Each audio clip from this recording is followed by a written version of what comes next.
জয় রাধে। শ্রীধাম বৃন্দাবন একটি নিত্যলীলা রসস্থল। প্রতিদিন বৃন্দাবনে চলছে রাধা কৃষ্ণের অপ্রাকৃত লীলা মাধুরী। এই লীলার স্বরূপই হলো জীবের একমাত্র ভাবনা এবং ভজন। তো আমরা আস্বাদন করব বৃন্দাবনের গোষ্ঠলীলা। শ্রীধাম বৃন্দাবন একটি নিত্যলীলা রসস্থল। প্রতিদিন বৃন্দাবনে চলছে অপ্রাকৃত লীলা মাধুরী রসাস্বাদন। প্রতিদিনের মতো আজও মা যশোদা সকালবেলা গোপালকে কোলে নিয়ে আপন মনসুখে ক্ষীরসার নবনিছানা সেবা দিচ্ছে। কেন কিছুক্ষণ বাদে গোপাল গোষ্ঠে যাবে। বাৎসল্যময় ভগবান মায়ের কোলে বসে আপন মনসুখে ক্ষীরসার নবনী আস্বাদন করছেন। কিভাবে? পাখানি না জয়ে নুপুর বাজয়ে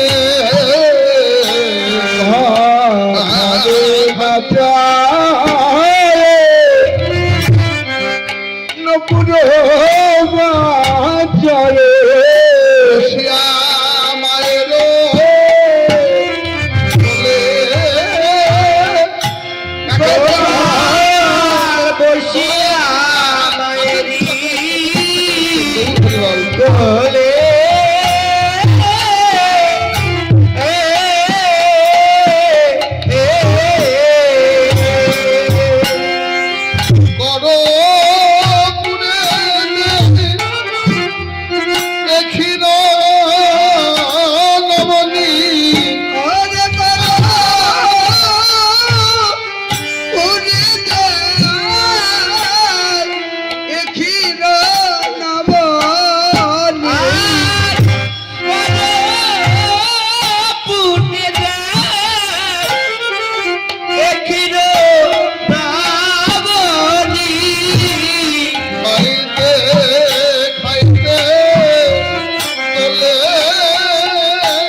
গোপাল দোলে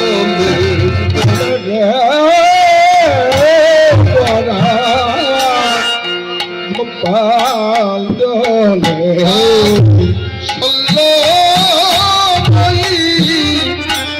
মায়ের কোলে দোলে রে পরাণ গোপাল দোলে। আরে বাৎসল্য আরে মায়ের কোলে দুখানি দোলায়। আরে বাৎসল্য মায়ের দোলায় মায়ের কোলে গোপাল দোলে খাইতে দোলে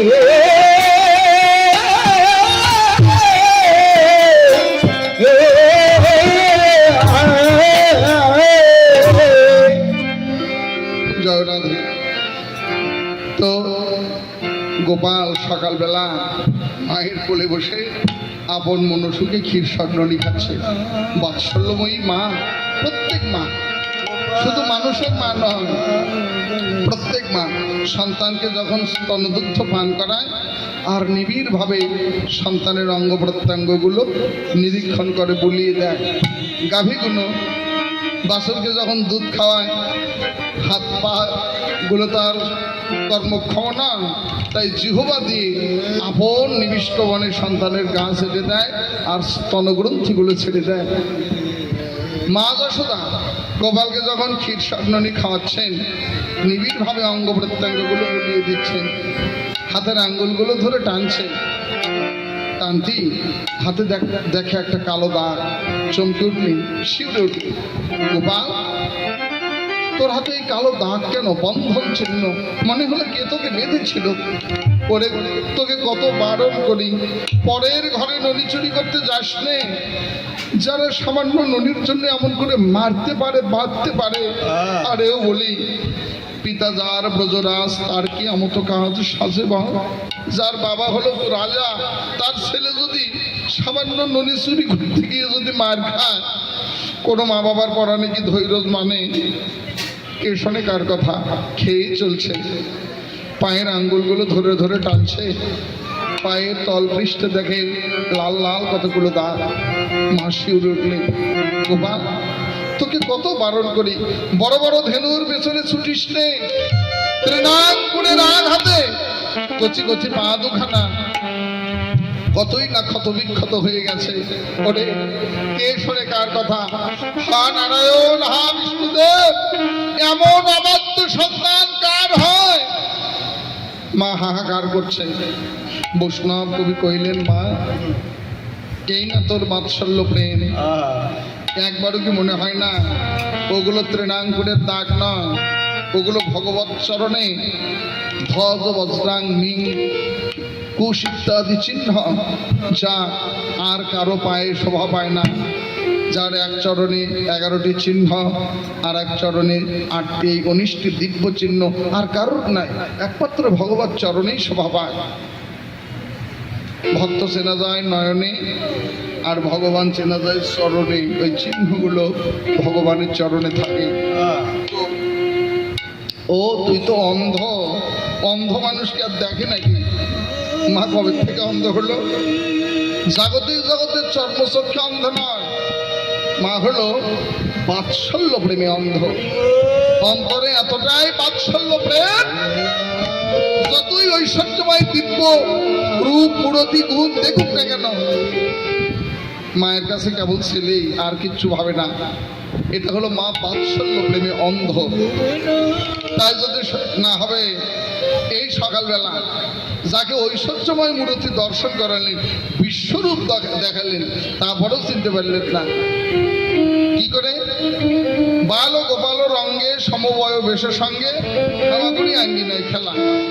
আজ সকালবেলা ব্রজ বালকদের সাথে হামাগুড়ি দিয়ে খেলতে খেলতে ক্ষীরসার মাখনে ফেলি মৃত্তিকা মনসুকে খায়। ক্ষীরসার ননি ফেলে দিয়ে মাটি খাচ্ছে। বলরাম তা দেখিয়া যশোদার নিকটে যাইয়া কইলা, ভাইয়া রে কি কথা? ও মা, দেখে যা, তোর গোপাল মাটি খায়। তোতলা তো জোর করে বলতে গিয়ে আটকে আটকে যাচ্ছে। মা দৌড়ে এলেন, গোপাল, সে কি কাণ্ড রে, তুই মাটি খাচ্ছিস, তাই হয় নাকি? চাপটে ধরে বলে নিলেন, মুখ খোল দেখি, খোল। মায়ে দেখি মাটি ফেলে, না খাই না খাই বলে আধো আধো বদন ঢোলায়। কথা স্পষ্ট, স্পষ্ট করে বলছে না কেন? মুখের মধ্যে কিছু থাকলে আবার বলতে পারে নাকি, এটা বুঝাচ্ছে। মায়ের অন্তরে যেন তীব্র বিশ্বাস হয় যে আমার মুখের মধ্যে কিছু আছে, তাই স্পষ্ট করে না করে অস্পষ্ট ভাবে, অর্থ ভাবে, আধো আধো ভাবে কথা বলছে। দেখি খোল। মায়ের কোলেতে গোপাল মুখ পসারিল, এ ভব সংসার রানী তাহাতে দেখিল। গোপালের মুখমণ্ডলে অনন্ত বিশ্ব ব্রহ্মাণ্ডের রূপ দেখলেন। অনন্ত কোটি চন্দ্র সূর্য গ্রহ তারা নক্ষত্র ব্রাহ্মণ দেব ঋষি মুনিবৃন্দ,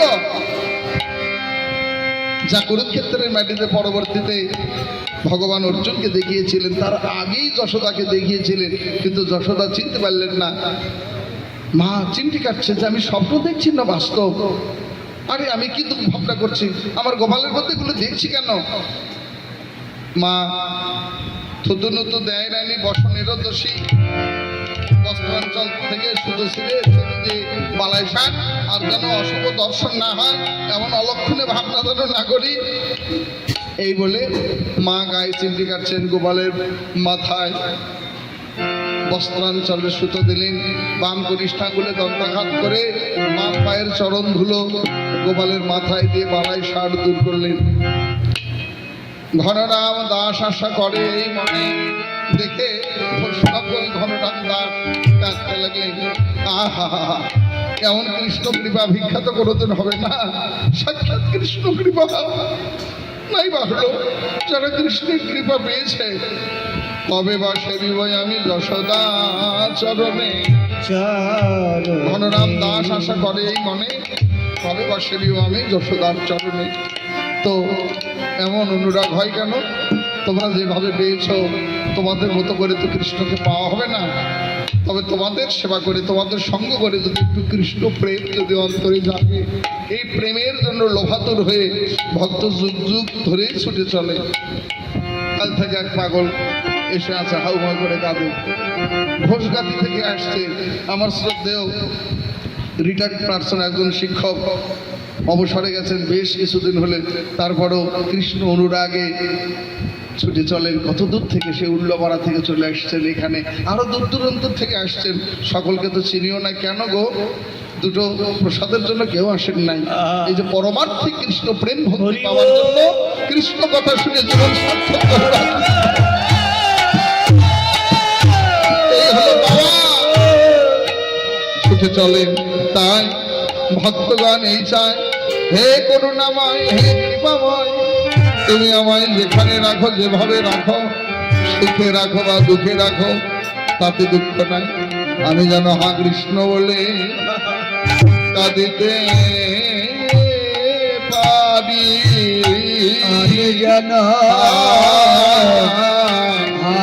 কৃষ্ণ বলে সদাই কাঁদিতে পারি। যাব অনুরাগে রাগের পথে পথে, দয়া কৃষ্ণ বলে কাঁদিতে পারি। ওরে অনুরাগে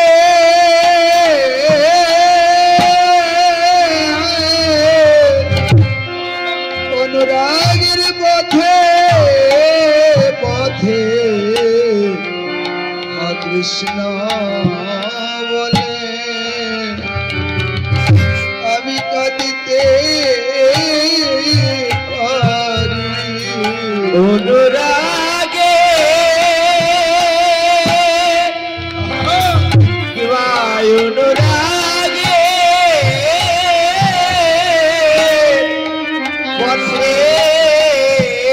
পথে যেন কৃষ্ণ বলে সদাই কাঁদিতে পারি। অরণ্য বাসনা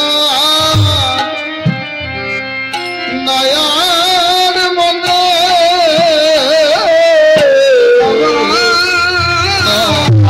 অরণ্য বাসনা বাসনা নয়ার মনে একমাত্র ভক্ত সঙ্গ মিলে অরণ্য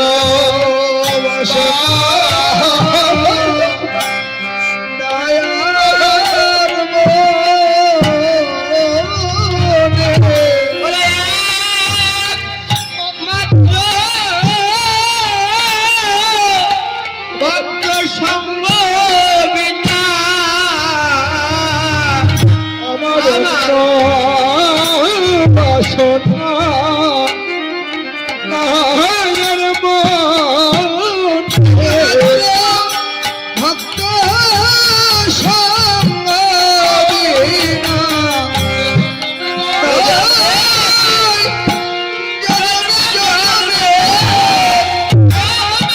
ভক্ত সঙ্গ বিনা জন্মে জন্মে ভক্ত সঙ্গ আমার অন্য বাসনা